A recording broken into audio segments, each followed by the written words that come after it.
isso, gente, de onde a gente extrai, então, né, a responsabilidade do vendedor, né? Bom,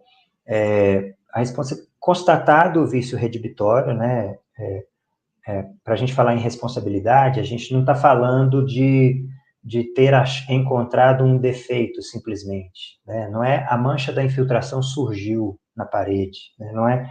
Esse seria o primeiro passo. Depois disso é que vai se constatar realmente por laudo técnico qual é o vício, porque muitas vezes o comprador identifica o sintoma, né? A patologia, por exemplo, a mancha na parede. Mas qual que é o vício? A mancha da parede vem de uma umidade. A umidade vem de uma infiltração provocada, por exemplo, por não haver ou por ter sido mal instalada o recurso de vedação. Aí, por não ter aquela vedação que era necessária, ou por ela ter sido mal instalada, é que gerou a entrada de umidade na parede e por fim, a mancha na pintura da parede. Ou seja, o que é a forma como o defeito se apresenta e o que é o defeito em si, né? O que é o vício em si. Então, por isso, você não vai ter uma indenização do vendedor por uma mancha na parede de umidade. Você vai ter uma indenização do vendedor por um vício oculto que foi classificado como redibitório. E qual é esse vício? Depois de chamar um profissional qualificado e fazer a pesquisa, então, a análise, a verificação, é que se constata que o vício é a falha na impermeabilização do telhado, por exemplo. É o que gerou a infiltração de água, que gerou a mancha de infiltração na parede. Então, só depois de constatado que é um vício redibitório, é que o comprador parte para o vendedor buscando o que ele pode pretender, né? E aí, então, qual é a responsabilidade do vendedor de um imóvel diante de um vício redibitório constatado, comprovado, né? O custo com o reparo, né? O comprador, quando constata, quando faz esforços para constatar qual é o vício, né? Ele aproveita para constatar qual é a solução e qual o orçamento, né? Do reparo daquele vício, né? E aí ele apresenta isso, esse custo do reparo para o vendedor, e o vendedor, então, deve reparar esse vício, o custo para esse vício redibitório, né? Ou restituir o equivalente ao abatimento do preço do imóvel quando o reparo não puder ser feito, né? Porque quando o reparo puder ser feito, não tem por que pagar outro tipo de indenização, senão o conserto do problema, para resolver o problema, né?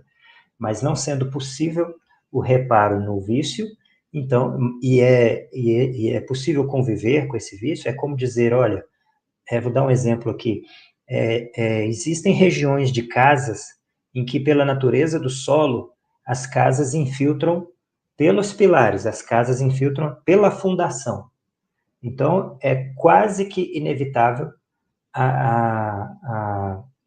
que essas casas sofram infiltração, né? A não ser que a casa já seja feita com um projeto que saiba dessa hipótese e já previna isso. E mesmo assim, a prática tem mostrado que, em muitos casos, não há uma eficiência de 100% na vedação quando vem do solo, né? Acaba havendo, sim, alguma infiltração da fundação para as paredes. Nesse caso, ou seja, uma característica da região. Não tem como desfazer a casa para construir de novo, fazendo uma fundação que agora sim prevenisse esse tipo de infiltração. Então, não tem como corrigir o problema dessa infiltração, mas é possível conviver com isso. É possível, por exemplo, mudar a forma de acabamento das paredes, colocando pedras, colocando materiais que não demonstram, que não prospectam essa infiltração da umidade, né? E aí conviver na casa com aquela infiltração sem ter os problemas que a infiltração causa.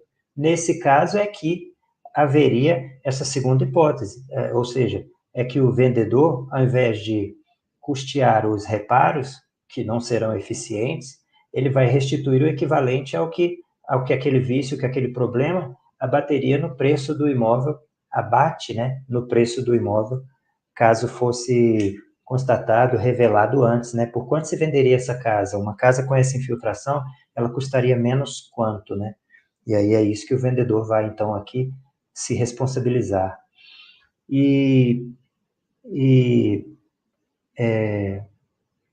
Lembrando o seguinte, gente, quando o vendedor sabia da existência daquele dano, então ele responde não só pela reparação do dano ou pela indenização do preço que foi abatido do imóvel, né, por aquele dano, mas também por outras perdas e danos comprovados pelo comprador.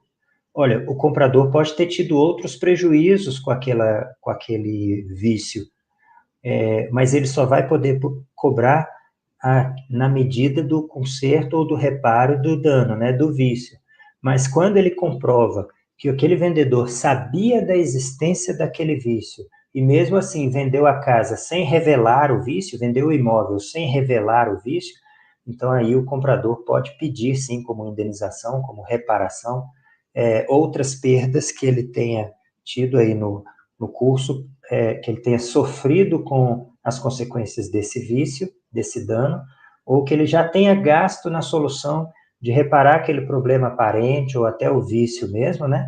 E não tenha conseguido porque não tinha constatado antes como um vício redibitório, ok?